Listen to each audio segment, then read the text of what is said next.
ముగింపుకొస్తూ 2-3 ముఖ్యమైనటువంటి విషయాలు చెబుతున్నాడు విదురుడు మనకి. కలికాలంలో ఇలాంటి వాళ్ళు ఉంటారు కాబట్టి మన మనస్తత్వాలు మోసం చేయకుండా మనం ఉండాలండి. కానీ మోసగింపబడకుండా కూడా జాగ్రత్త పడాలి. నేను ఎవరిని మోసం చేయలేదు, కానీ నన్నే అందరూ మోసం చేసి అది నీ దోషమే, సవరించుకోవాలి. దాని ద్వారా సానుభూతి సంపాదిద్దామని చూడద్దు. మోసగింపబడకుండా చూసుకోవాలి. అంటే ఎలా ఉండాలి? యస్మిన్ యథావర్తతే యో మనుష్య తస్మిన్ తథా వర్తితవ్యం సధర్మక మాయాచారో మాయయా వారణీయక సాధ్వాచార సాధునా ప్రత్యుపేయక. కలియుగంలో ఎప్పుడూ ధర్మం ఏమిటంటే మనం మోసానికి లోను కాకుండా ఉండాలి. అంటే ఎదుటి వాళ్ళని మన పట్ల ఏం మాట్లాడుతున్నారో ఏం చేస్తున్నారో ఎప్పుడూ ఓ కన్నేసి ఉంచాలి. ఎవరిని పూర్తిగా నమ్మద్దు. నమ్మాను అని చెప్పేవాడిని కూడా సగమే నమ్మమన్నారు. నిన్ను పూర్తిగా నమ్మానయా, నీ మీదే ఆధారపడ్డానయా అని చెప్పాలి, కానీ ఓ కన్నేయాలి. సంస్థల్లో, ముఖ్యంగా వ్యాపార సంస్థలు నడిపే వాళ్ళందరికీ ఇది చాలా ఉపయోగిస్తుంది. ఓ కన్ను వేయవలసింది. ఆయన దగ్గర మాత్రం నువ్వు లేదా ఆఫీసు లేదయ్యా అని చెప్పాలి, కానీ ఓ కన్ను వేయాలి. ఎందుకంటే ఈ నువ్వు లేనిదే ఆఫీసు లేదన్న మాట వల్ల ఆయన సక్రమంగా పనిచేస్తాడు అనుకుంటాం, పెత్తనం చేసేస్తాడు. వేరే ఈయనకేం తెలియదులే అనుకుంటాడు. ఆయన వేరే రకంగా మొదలెట్టేస్తారు. అవసరమైతే ఇందులోంచి కొంతమంది లాక్కెళ్ళిపోయి వేరే సంస్థ పెట్టేస్తారు. అక్కడ అసలు పెట్టిన వాళ్ళని చాలామందిని చూస్తున్నాం. మరి ఈ మోసం జరగకుండా ఉండాలంటే నువ్వే జాగ్రత్త పడాలి. ఎవరి యందు ఎలా ఉండాలో అలా ఉండాలి తప్ప అందరికీ ఒకటే సూత్రం కలియుగంలో పనికిరాదు. ఎందుకంటే మానవులందరూ అలా ఉండరు. ఏ యుగంలోనూ ఉండరు, ఇందులో మరీ ఎక్కువ. పైగా ఈ యుగంలో పగలు ఎలా ఉంటారో రాత్రి ఎలా ఉంటారో తెలియదు. ఎవరిని మంచివాడు అనడానికి లేదు, అలాగని చెడ్డవాడు అనడానికి లేదు. లోకమంతా చెడిపోయిందంటే మీరు గమనించండి. ఒక 10 ఏళ్లుగా గుళ్ళల్లో పూజలు పెరిగాయి, తీర్థయాత్రలు పెరిగాయి, పూజలు పెరిగాయి, అన్ని హారతులు పెరిగాయి. ఇలా ప్రవచనాలకు జనం రావడం కూడా విపరీతంగా పెరిగింది. కానీ ధర్మము నీతి పెరిగిందని చెప్పగలరా మీరు? మరి ఏం విచిత్రం అండి ఇది. గుళ్ళల్లో జనం విపరీతంగా పెడుతున్నారు, గుళ్ళు కొత్తవి కట్టేస్తున్నారు పాత ఉండగా, అభిషేకాలు చేసేస్తున్నారు, ఏ పండగ వదలట్లా. గ్రామదేవతల జాతరలు ఇదివరకు ఎవడో పట్టించుకోరు. ఇప్పుడు మొత్తం కనకదుర్గ జాతరలో జరుగుతున్నాయి, అన్నీ కూడాను, అన్నీ పెరిగాయి. మరి ధర్మం పెరిగిందా అంటే మద్యపానం విపరీతంగా పెరిగింది, పేకాట్లు విపరీతంగా పెరిగాయి. 2-3 రోజుల్లో త్వరలో విడుదల, అన్ని జిల్లాల్లో కోడిపందాలు అవుతాయి. పైగా కోడిపందాలు గెడుతూ కూడా మళ్ళీ బాగా దువ్వి దేవుడా నన్ను గెలిపించు. వాళ్ళు కోడిపందం ఆడటమే తప్పు కదా, దేవుడు గెలిపించిన వీటి అర్థం లేనమాట. అలాగే ఉంటుంది మన ప్రవృత్తి. వీడు పేకాట మాండో, పేక మాత్రం దేవుడికి చూపిస్తాడు. ఇది విచిత్రమైన ప్రవృత్తి అండి మానవ. నేను చెప్పరా ఇందాక, పాలు పోసేది పాలన నీళ్ళు పోసేస్తారు, అందండాలు ఎడతారు. అదే ప్రవృత్తి. అందుకని ఇలా ఉంటారు. కాబట్టి మనం ఎలా ఉండాలి?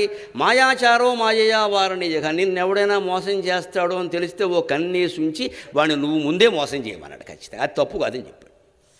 మన జేబులోంచి ఎవడైనా 500 రూపాయల నోటు కొట్టేస్తాడని మనకు తెలిసింది అనుకోండి, మనం కాస్త జాగ్రత్తగా ఉండి వాడి జేబులోంచి 500 నోట్లు 4 కొట్టేయాలి.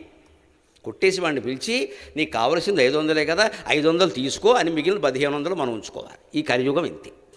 నువ్వు కొట్టేసావు కదా, నేనే ఇచ్చాను కదా, తీసుకో. వాడి జేబులోవే, వాడికి తెలియదు. వాడు తర్వాత చూసుకుంటే వాడి జేబులో 2000 పోయి ఉంటాయి. మరి అంతేనమ్మా, వెళ్ళరా అని చెప్పాలి. అంతేగాని మనం అలా వదిలేసుకుని నేను వాడిని నమ్మాను, వాడు కొట్టేశాడు, నమ్మలేను అనడంలోనే ఉందమ్మా ఇది. భార్యని భర్త, భర్తని భార్య నమ్మలేని రోజులమ్మా ఇవి. బయట వాళ్ళని ఎలా నమ్ముతారో అర్థం లేకుండా. అందుకని ఎలా ఉండాలో అలా నేర్చుకోండి అన్నాడు ఖచ్చితంగా. ఇంకొక మాట చెబుతున్నాడు. వెలది జూదంబు పానంబు వేట పలుకు ప్రెల్లదనము దండంపు పరుసదనము సొమ్ము నిష్ప్రయోజనముగ వమ్ము సేత అనేడు సప్తవ్యసనముల చనదు తగులా. మనిషి ఆరోగ్యంగా ఆనందంగా ఉండాలి అంటే 7 దురభ్యాసాలు లేకుండా చూసుకోండి అన్నాడు. ఇందులో కోడిపందాలు కూడా వస్తాయి. విన్నా వినకపోయినా మీ ఇష్టం, చెప్పడం నా ధర్మం, వినకపోతే మీ కర్మం, నేనేం చేయను. వెలది స్త్రీ వ్యసనం ఇప్పటికీ ఉంది. పేపర్లో మీరు జిల్లా ఎడిషన్ తిరగేస్తే అక్రమ సంబంధం కారణంగా హత్య, ప్రియుడితో కలిసి భర్త హత్య. ఈ మధ్య వినిపిస్తున్న శుభవార్తలు ఇవే. ప్రియుడితో కలిసి భర్త హత్య, ప్రియురాలతో కలిసి భార్య హత్య, పిల్లలు అనాథలయ్యారు. అక్రమ సంబంధం కారణంగా హత్య, అనుమానం కారణంగా భార్య పీక పిసికిన భర్త. ఇదేనండి వెలది స్త్రీ వ్యసనం. ఇంట్లో భార్య ఉంటుంది, వీడికి ఆవిడ నచ్చదు, 10 ఏళ్ళు అయిపోయింది కదా, అరిగిపోయింది మనిషి, ఇప్పుడు కొత్తగా కరిగించేవాళ్ళు ఒకడు కావాలి ఇక్కడ. కానీ విచిత్రం ఏంటంటే వీడు ఎవరి వ్యామోహంలో, అక్కడ 20 ఏళ్ళు అరిగిపోయిందని వ్యామోహంలో వీడు పడతాడు ఇక్కడ. ఇదేమిటో అర్థం కాదు. ఇది అంటే వేరేది ఏదో మనకి బాగుంది, పొరుగింటి పుల్లకే రుచి, ఆడాయింతే మొగాయింతే. అలాగే పేకాట. ఇక మీకు తూర్పుగోదావరి జిల్లా, పశ్చిమ గోదావరిలో పేకాట గురించి ఎంత తక్కువ మాట్లాడితే అంత మంచిది. మన కుల వృత్తి అది. అన్ని కులాలకి ఉన్న వృత్తి ఏంటంటే పేకాటే. ఏ కులానికి ఆ వృత్తులు ప్రత్యేకంగా ఉంటే అన్ని కులాలకి బ్రాహ్మణులు సహా అందరికీ ఉండే ఏకైక వృత్తి పేకాట. నవ శివాభ్యాం నవయౌవనాభ్యాం. ఈ పేకాట ఎంత దోషమో అందరికీ తెలుసు. పేకాట ఆడుతున్నట్టు ఒకడు వాడికి కబురు వచ్చిందిరా, తండ్రి గారు పోయారయ్యా, ఇంటికి రమ్మంటున్నారు అన్నట్ట. శవాన్ని ఈ దారినే తీసుకొస్తారుగా, ఇక్కడ కలుస్తానులే, మీరు మోసుకురండి అన్నట్ట. ఇది దాని దారుణమైన విషయం. అంత వ్యామోహంలో పడిపోతాడు మనిషి. అంచేతన పేకాట పనికిరాదు. వేట, జోదంబు, పానంబు, ఇక మద్యపానం సంగతి చెప్పక్కల్లా. ఇంకా ఎప్పటి నుంచో రాష్ట్రాన్ని, దేశాన్ని కూడా పీడించేస్తుంది. నిషేధం కాదు, నియంత్రణ కూడా చేసే ఆలోచనలో నాయకులు లేరు. మనం కాపాడుకోవలసింది, ఎవరూ మన్ని కాపాడరు. వారు ఎంతైనా ధరలు తగ్గించనివ్వండి, పెంచనివ్వండి, ఏ బెల్ట్ షాపులు అన్నీ పెట్టుకోనివ్వండి సార్, మనం తాకకపోతే ఏమైనా అవుతుందా? మనం నియంత్రించుకోలేమా? వాళ్ళందరినీ మనం మార్చలేమండి, మనం మార్చుకోలేమా? మద్యపానం ధరలు పెంచినా తగ్గించినా, సినిమా టికెట్ల ధరలు 300 పెరిగినా నేను బాధపడలా. నేను చూసే సినిమాలు చాలా తక్కువ. అంతే వారు ధరలు తగ్గించనివ్వండి, పెంచనివ్వండి, వారు రాజకీయాల కోసం ఏమైనా చేసుకోనండి, మనకు అనవసరం, వారి కష్టాలు వారివి. మనం తాకుండా ఉంటే అయిపోయాయి. ఇక్కడ 1000 మంది ప్రజలు ఉన్నారు కదా, మేము తాగము అని ప్రతిజ్ఞ చేస్తూ చాలండి, ఈ 3 రోజులు నాకు ఇచ్చే కట్నం అదేనండి. ఆ అలవాటు ఉన్నవాళ్ళు ఎవరైనా ఉంటే ఎవరికి చెప్పొద్దు, గుళ్ళోకి వెళ్ళి ప్రతిజ్ఞ చేసి మానేయండి చాలు. మీరు నాకు ఇచ్చేటువంటి గొప్ప ఆశీర్వాదం, గొప్ప శక్తి. ఆ ఒక్క వ్యసనం మానేస్తే అత్యాచారాలు లేవు, అనాచారాలు లేవు, భార్యలను ఏడిపించుకు తిండాలు లేవు, కుటుంబ కలహాలు లేవు, ఆస్తి కలహాలు లేవు, అన్నీ బాగుంటాయి. 5000 ఏళ్ళ కాదు, 10,000 ఏళ్ల నుంచి చెబుతూనే ఉన్నారు. మనం మండలం ఇంకా పెంచుకుంటున్నాం. వేట, జూదంబు, పానంబు, వెలది, జూదంబు, పానంబు, వేట, పలుకు ప్రల్లదనము. వేట అదే కోడిపందాల్లోకి వస్తుంది. పూర్వం రాజులు జంతువులను వేటాడేవారు. ఎప్పుడు వేటాడేవారో తెలుసా? క్రూర జంతువులు అరణ్యం నుంచి వచ్చి గ్రామాల్లోకి వస్తున్నాయి మహారాజా, వాటి బెడద ఎక్కువైపోయింది, కాస్త వేటాడండి అంటే వేటాడేవారు. హరిశ్చంద్ర నాటకాన్ని గమనించండి. సత్యకీర్తి ఎవరక్కడ అంటే ప్రజలు వచ్చి విజ్ఞప్తి చేయుచున్నారు మహారాజా అంటే ఏమని? క్రూర జంతువులు అరణ్య ప్రాంతం నుండి జనుల్లోనికి వచ్చి విధ్వంసము చేయుచున్నవాట అంటే, ప్రజలను రక్షించిన రాజెందుకు, సత్యకీర్తి పద అని భజ్యం పాడతాడు ఈయన. క్రూర జంతువులు పెరిగి అడవుల్లోంచి జనంలోకి వచ్చినప్పుడు రాజులు వెళ్ళి వాటి సంతతి తగ్గే విధంగా వేటాడేవారు. సంతతి పెరిగితే అదే ఇబ్బంది. మరొక్కడెప్పుడు రాజులు పనిగట్టుకుని వేటాడాల. కొంతమంది సరదాగా వేటాడిన వాళ్ళు ఉన్నారు. దాన్ని దుర్వ్యసనంగానే చెప్పారు. వాళ్ళ విషయంలో కూడా సమర్థించలేదు మహర్షులు ఎవరు. అందుకే దుర్వ్యసనంలో వేట పెట్టాడు. ఇవాళ ఆలోచించండి, కోడిపందాలు వేట కాదా? వాటి బతుకులతో ఆడుకోవడానికి మనకెవడు ఇచ్చాడండి స్వేచ్ఛ? కోడి హక్కుల సంఘాలు లేవు, మానవ హక్కుల సంఘాలు ఉంటాయి. వాటిని పందాల్లో పెడతారా? పొట్టేళ్ళు పందాల్లో పెడతారా? వాడి తల పగిలే వరకు, వాడు కత్తులు వాటికి పీక తీసేసే వరకు ఆగుతారా? పైగా ఆ కోడి చచ్చిపోయిన తర్వాత పందెంకోడిని ఎగబడి తినడమా? దాని రేటు ఎక్కువ. మీకు ఇన్ని వివరాలు ఎలా తెలుసు అనకండి, పత్రికల్లో చదివా. పందెంకోడి మాంసం అంట, అది ఎక్కువట.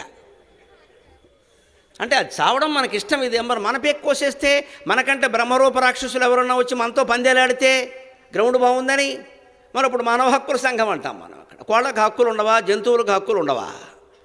ఇన్ని పాపాలు మనం చేస్తూ వానలు పడలేదు, ధర్మం లేదు, పాలకులు సరిగ్గా లేరు, ఎక్కడి నుంచి ఉంటారండి? ప్రకృతిని మొత్తం మనం వేడిపించుకు తింటూ ఉంటే.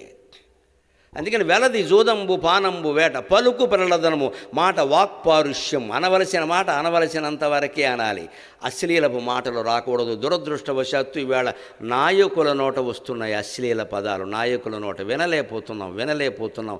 శాసనసభల్లో వినపడుతున్నాయి. దుర్మార్గంగా తయారైంది పరిస్థితి.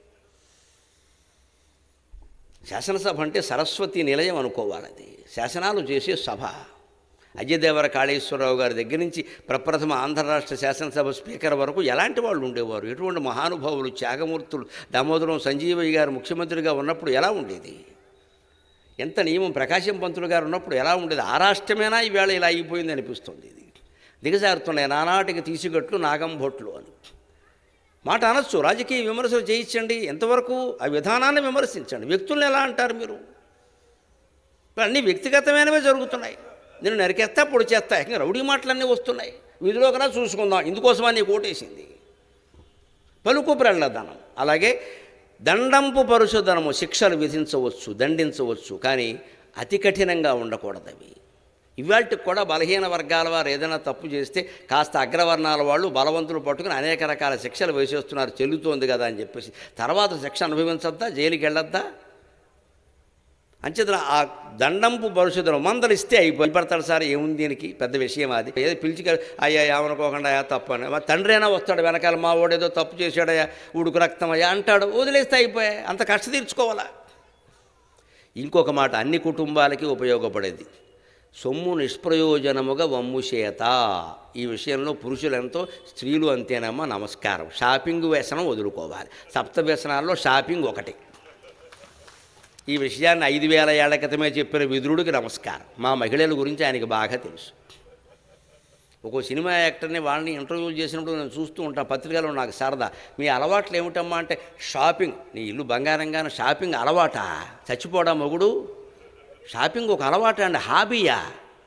పోనీ గులాబ్ జామ్ తినడం హాబీ, ఏదో కాఫీ తాగడం హాబీ అంటే పర్వాలా, షాపింగ్ హాబీ ఏమిటమ్మా? అవసరం ఉంటేనే కొనాలి వస్తువు, హాబీ ఏమిటి అంటే కాలక్షేపానికి షాపింగ్కి వెళ్ళి 16 సంచులు పట్టుకొస్తారా?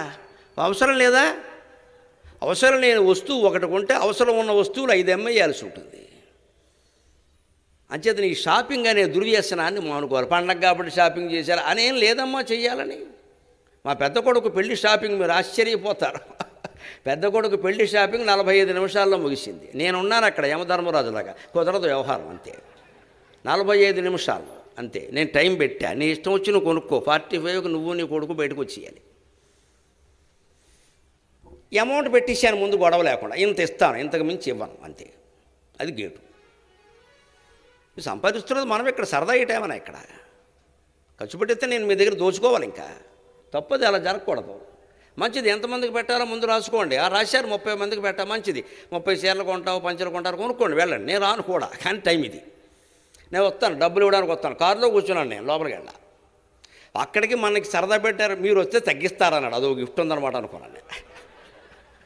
వాడు నా మొహాన్ని కూర్చి కొంచెం తగ్గించాడు. అది కూడా మన పిల్లాడు పెళ్ళి కదా, తగ్గించాడులే అనుకున్నాను. అయ్యి బాబు మీరు వచ్చారు అంతే, ఓహో ఇది ఒకటి ఉందన్నమాట అనుకున్నాను నేను.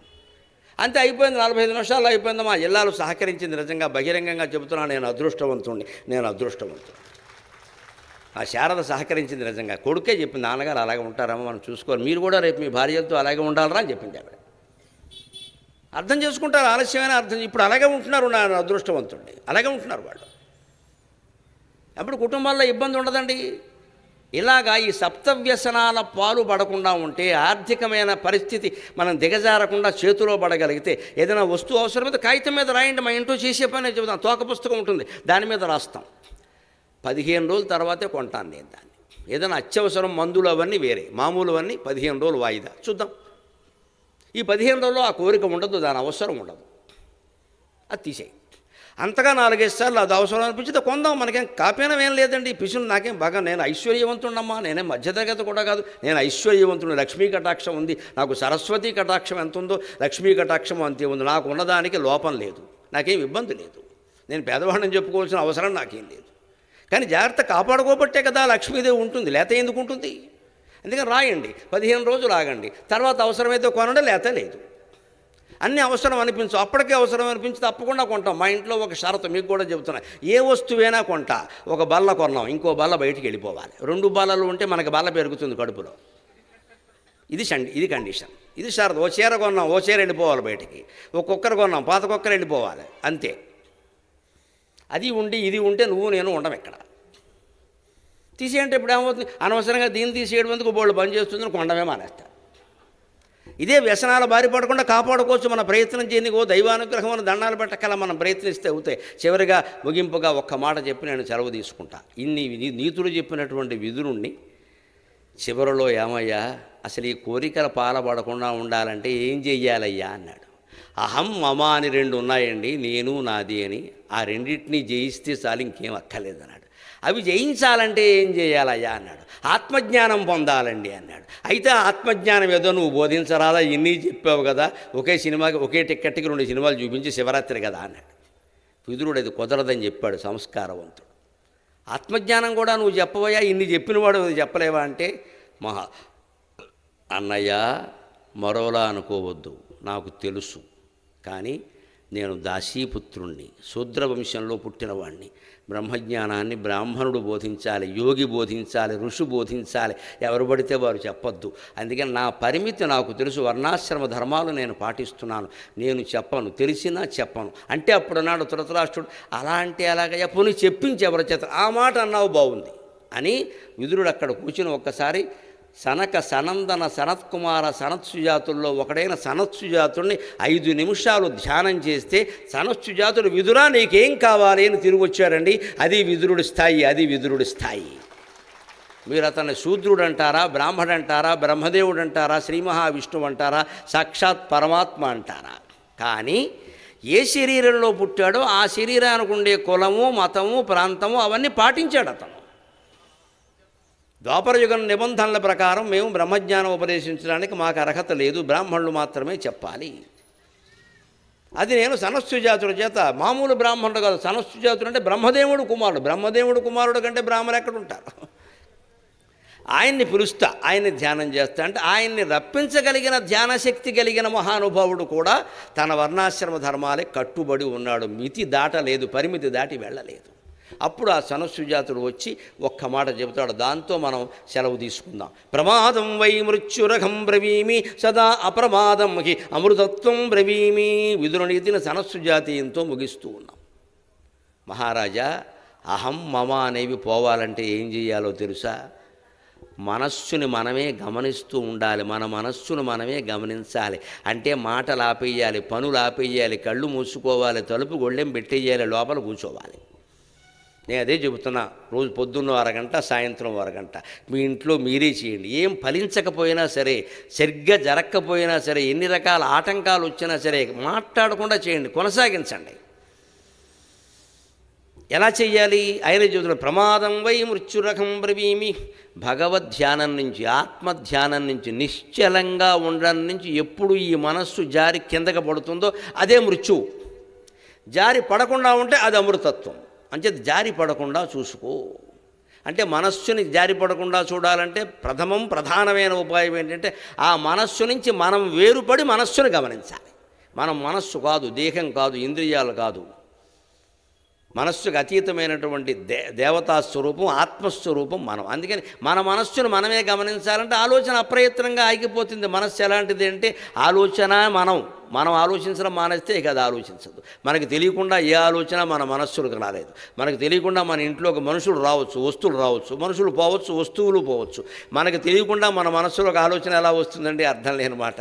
అందుకని చాలా తీవ్రతగా కత్తి అంచు మీద నడిచినట్టుగా క్షురశధార నిశిత దురచ్చయ అని ఉపనిషత్తుల్లో చెప్పినట్టుగా ఆ కత్తి అంచు మీద నడిచినట్టుగా జాగ్రత్త వహించి ఆ ప్రతి క్షణం వీలైతే ఒక అరగంట 30 క్షణాల పాటు ఆ మనస్సును అలా గమనించగలిగితే అది